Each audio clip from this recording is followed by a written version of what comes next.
सो आज अपन quadratic equation start करने वाले। दो वीडियोस में पूरा क्वाड्रेटिक इक्वेशन अच्छे से निपट जाएगा। ठीक है। आपको बस ध्यान इतना रखना है कि आपको आराम से बिल्कुल 2x स्पीड में नहीं, नॉर्मल 1x स्पीड में पूरे वीडियो को पहले देखना है। हाँ, ये बात अलग है कि आपको रिवाइज अगर करना है तो 2x में देख सकते हो, कोई प्रॉब्लम नहीं। 1.5x एडवाइजेबल है, तो तब देख सकते हो। बट अभी अगर आप फर्स्ट टाइम पढ़ रहे हो, है ना, तो 1x पे ही देखो दोनों वीडियोस को। आराम से आपका अच्छे से कॉन्सेप्चुअली पूरा क्वाड्रेटिक इक्वेशन स्ट्रॉन्ग हो जाए। ठीक है। ओके, तो स्टार्ट करते हैं क्वाड्रेटिक इक्वेशन। पॉलिनोमियल फंक्शन पहले देखते होता क्या है कि पॉलिनोमियल फंक्शन, कोई भी फंक्शन अगर ऐसा दिखता है कि f of x equals to a n x to the power n plus a N minus one x to the power N minus one plus a N minus two x to the power N minus two, sorry, n minus two plus up till a two x square a one x plus a naught. ठीक है।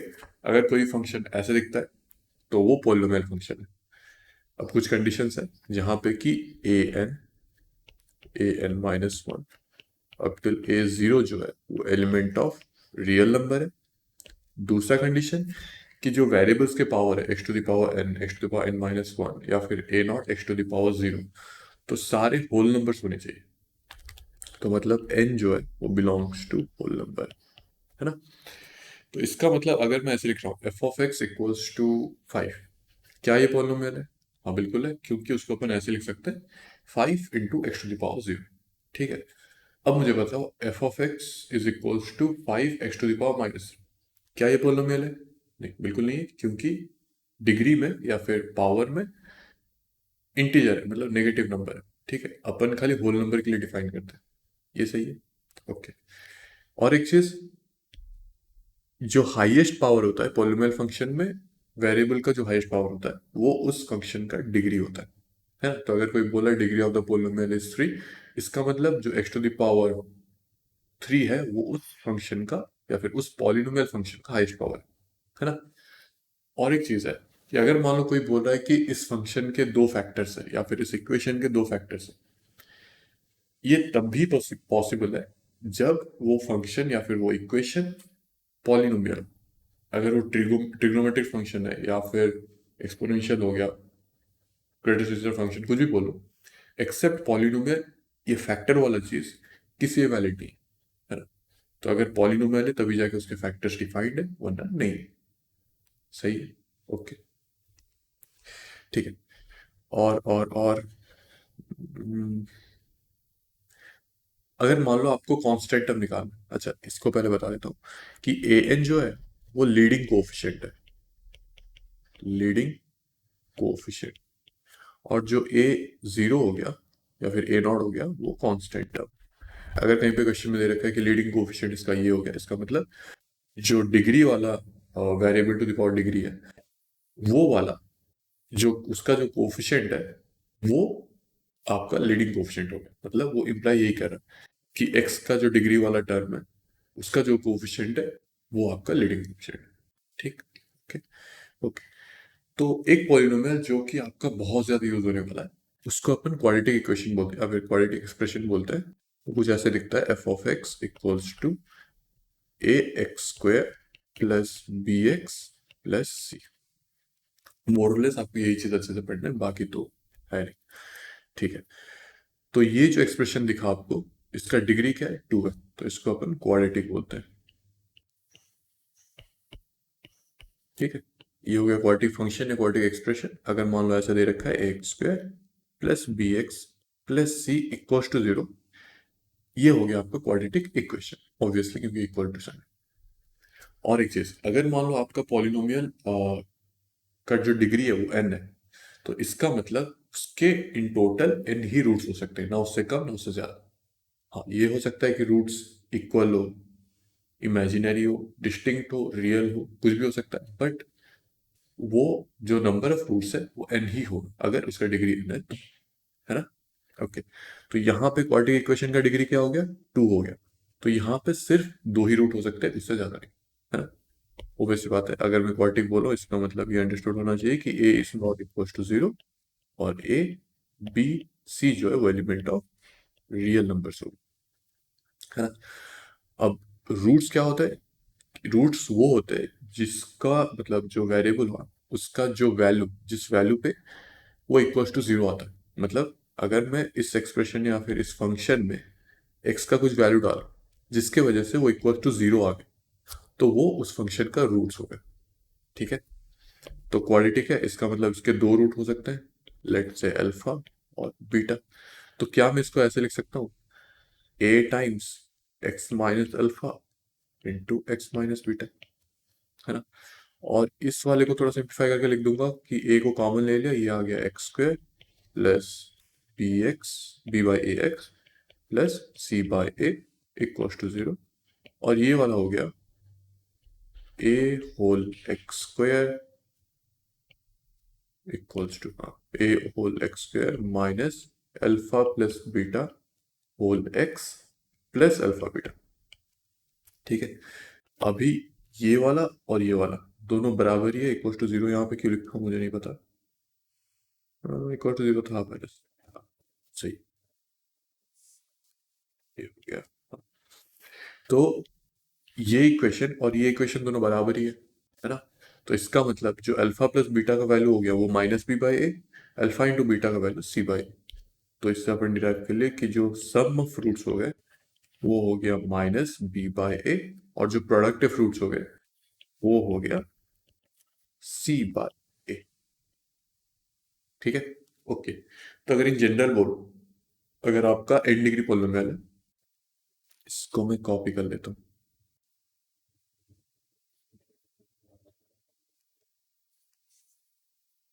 बगल में लिख दूँ, sorry, नहीं जगह नहीं। Okay, नीचे लिख लेते हैं, कोई प्रॉब्लम थोड़ी है सच। हाँ, ठीक। तो मान लो कोई एन डिग्री पॉलिनोमियल है, इक्वल्स टू जीरो बोल दिया। तो यहाँ पे जो सम ऑफ रूट्स होंगे इसके कितने रूट्स होंगे पहले तो ये बताओ। एन रूट्स होंगे, है ना। मान लो वो जो रूट्स हो गए वो alpha one, alpha two, alpha three, up till alpha n. ठीक है।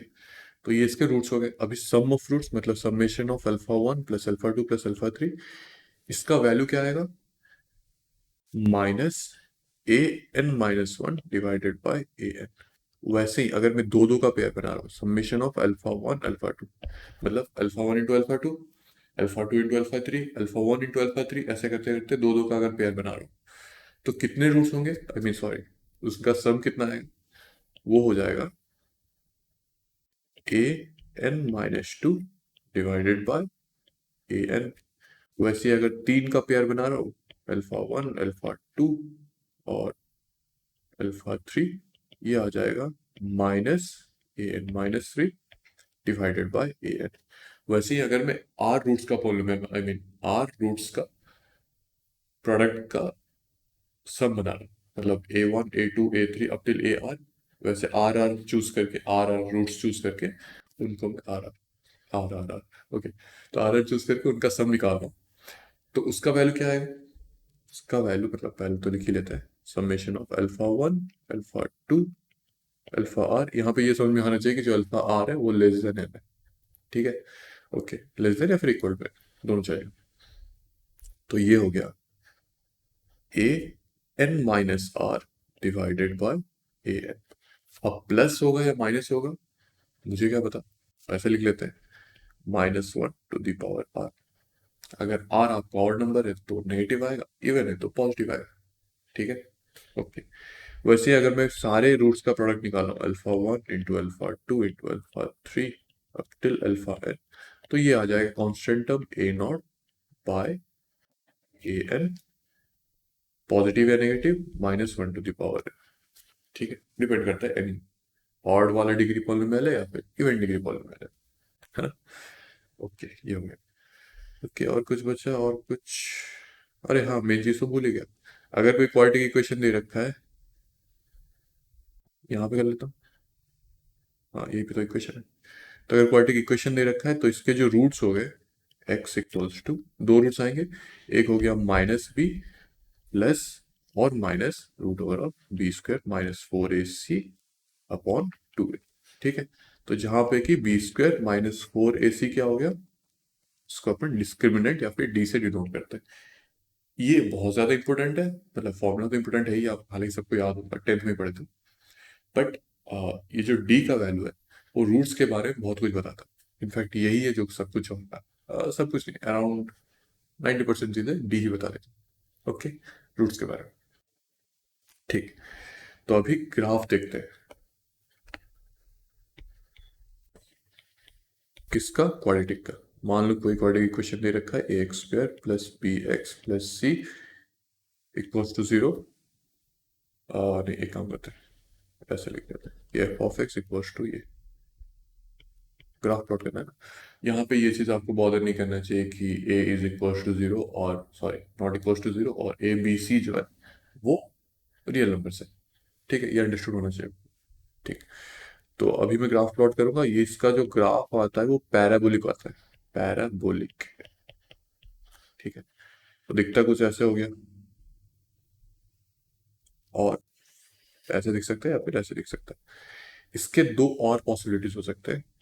एक तो ये हो गया जहां पे कि एक्स एक्सिस को खाली टच कर रहा है, एक ये हो गया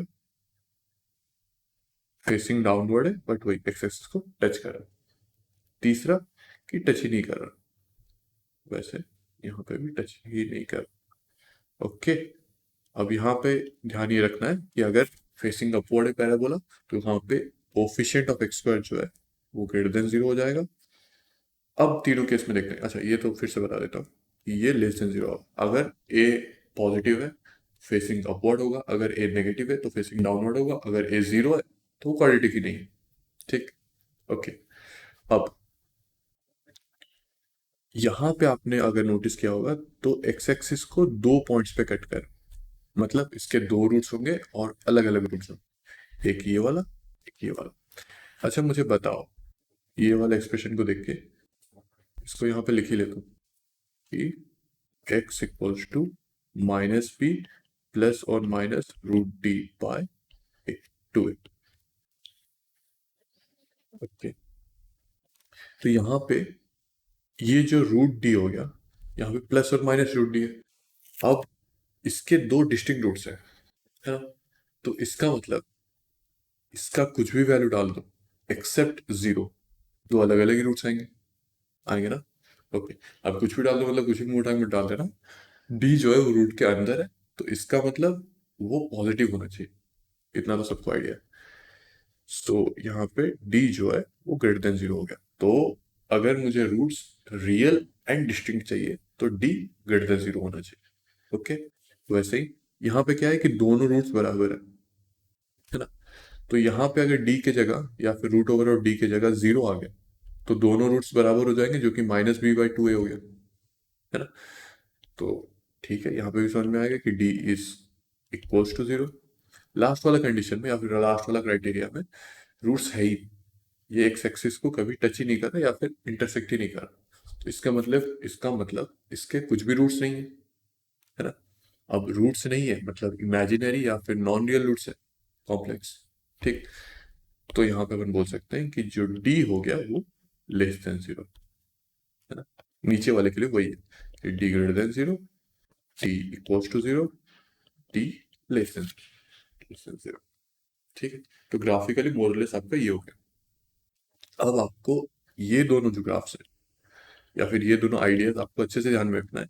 अगर मान लो आपको क्वेश्चन में दे रखा है कि A X square plus B x plus C is always greater than 0, ये कब होगा? ये तभी होगा जब इसका जो डिस्क्रिमिनेंट है वो लेस देन 0 होगा, वैसी बात है।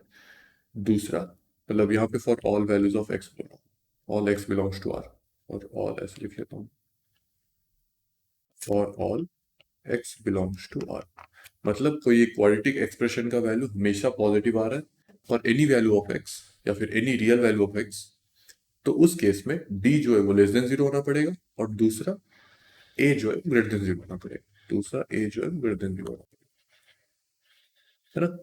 ये दोनों क्राइटेरिया का इंटरसेक्शन लेने पर अपन को मिल जाएगा कि क्या कंडीशन है कि हमेशा वो एक क्वाड्रेटिक इक्वेशन ग्रेटर देन 0 ही आ रहा है।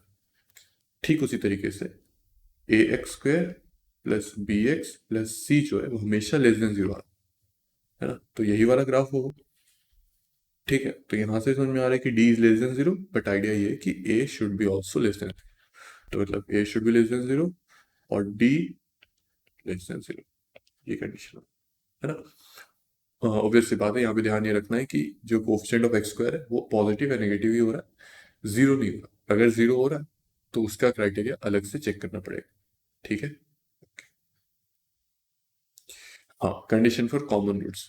मान लो आपके दो क्वाड्रेटिक इक्वेशन क्वेश्चन में दे रखा है a1x plus b1x, sorry X square, plus c1 equals to zero, वैसे a2x² plus b2x plus c2 equals to zero. मैं बोल रहा हूँ एटलीस्ट वन रूट कॉमन, इसका कंडीशन क्या है? यहाँ पे at least one root in common, इन दोनों में एटलीस्ट एक रूट तो कॉमन ही है। अब मान लो इसके रूट्स अल्फा और बीटा हो गए और इसके रूट्स अल्फा और गामा हो गए। ठीक है। ठीक। अब दोनों को अल्फा सेटिस्फाई करा, दोनों इक्वेशंस को अल्फा सेटिस्फाई करा, तो मैं ऐसे लिख सकता हूँ a1 into alpha square plus b1 into alpha plus c1 equals to zero, a2 into alpha square plus b2 into alpha plus c2 equals to zero. क्या मैं ऐसे लिख सकता हूँ? हाँ, बिल्कुल लिख सकता हूँ। ओके, तो अल्फा निकाल लेते हैं, इसमें बड़ी बात क्या है। हम्म, हम्म, हम्म।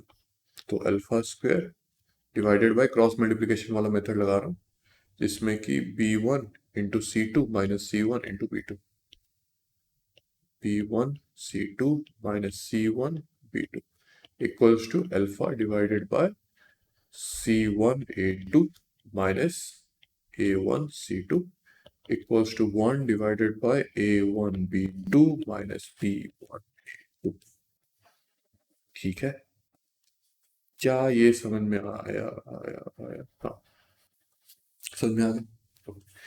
यहाँ से अगर मुझे कंडीशन निकालना है, मतलब कंडीशन डिराइव करना है कि कोफिशिएंट्स के बीच में क्या रिलेशन आना है, तब जाके अपन बोल सकते हैं एटलीस्ट वन रूट कॉमन है। तो ठीक है, क्या ही दिक्कत है, निकाल लेते हैं। तो अपना अल्फा स्क्वायर का value in terms of coefficient क्या आ गया?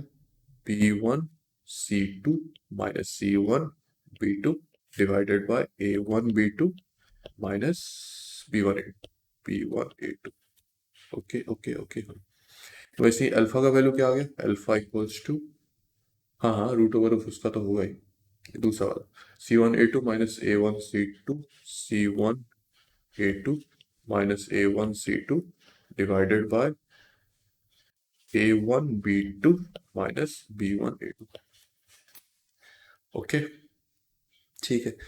तो यहाँ पे अल्फा दे रखा है, तो अगर मैं इसका स्क्वायर कर रहा हूँ वो इसके बराबर आएगा, तो कर लेते हैं c1 a2 minus a1 c2 bye a1 b2 minus b1 a2 का whole square equals to b1 c2 minus c1 b2 divided by a1 b2 minus b1 a2। Okay, यहाँ से डिनोमिनेटर में ये गया और ये स्क्वायर हट गया, तो बचा क्या? c1 a2 minus a1 c2 का whole square is equals to a1 b2 minus b1 a2 into b1 c2 minus c1 b2। ठीक है, ये आपका डिराइव होगी, कंडीशन आ गया। इसको आपको अच्छे से याद बिल्कुल नहीं रखना है ना, आपको बस ये वाला आइडिया समझ में आना चाहिए कि ये कैसे निकाला अपन। ठीक है, उससे ही काम आपका हो गया, वो कंडीशन मत आइडिया, मतलब वो कंडीशन याद मत रखना। हाँ, अगर क्वेश्चन करते करते याद हो गया तो बात अलग है। ठीक है। ओके, अभी मान लो मैं बोल रहा हूँ कि यहाँ पे तो एटलीस्ट वन रूट कॉमन था, मतलब एक कॉमन हो सकता है या फिर दोनों कॉमन हो सकते हैं, बट मुझे जानना है कि दोनों ही कॉमन है, इसका क्या कंडीशन है? तो पहले तो इक्वेशन ले आते हैं,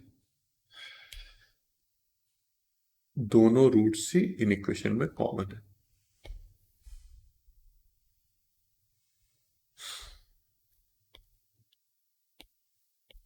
तो इसके जो रूट्स है, क्या मैं ऐसे बोल सकता हूँ ये अल्फा ये बीटा, तो ये भी अल्फा ये भी बीटा हो गया, तो इसको मैं ऐसे लिख सकता हूँ a1 whole x minus alpha into x minus beta.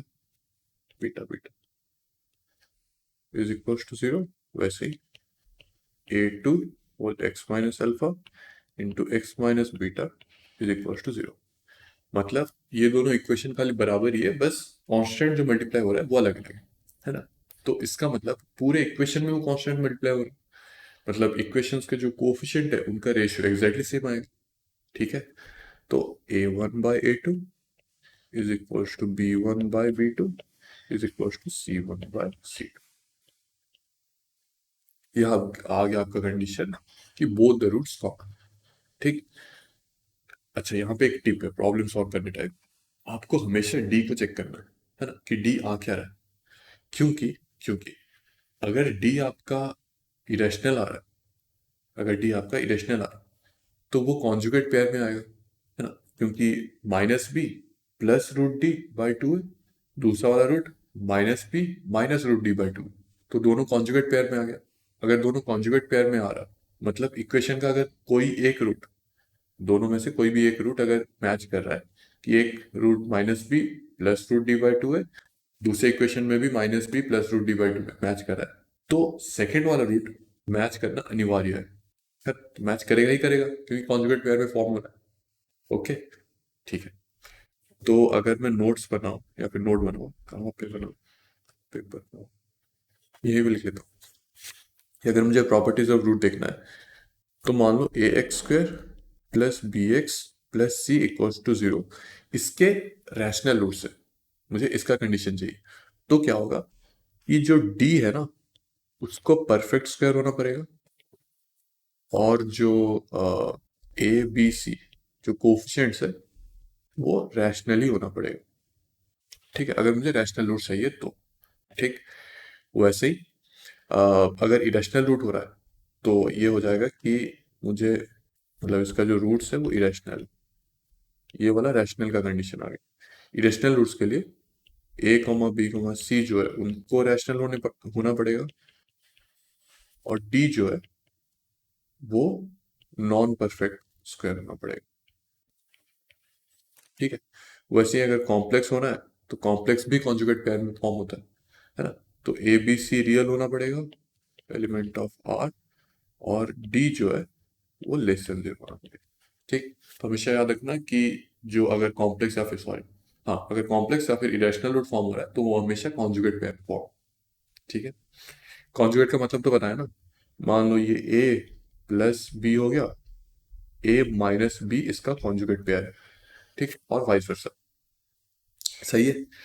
Okay okay, बस तो मोरलेस बेसिक सारा कुछ आपका कवर हो गया इसी में। सेकंड वाले में लोकेशन ऑफ रूट्स अच्छे से देख लें तो क्वालिटी का आपका निपट गया, और जो कुछ एडवांस टॉपिक्स है वो मैं एक्स्ट्रा वीडियो बना के डालूंगा। ठीक है, सी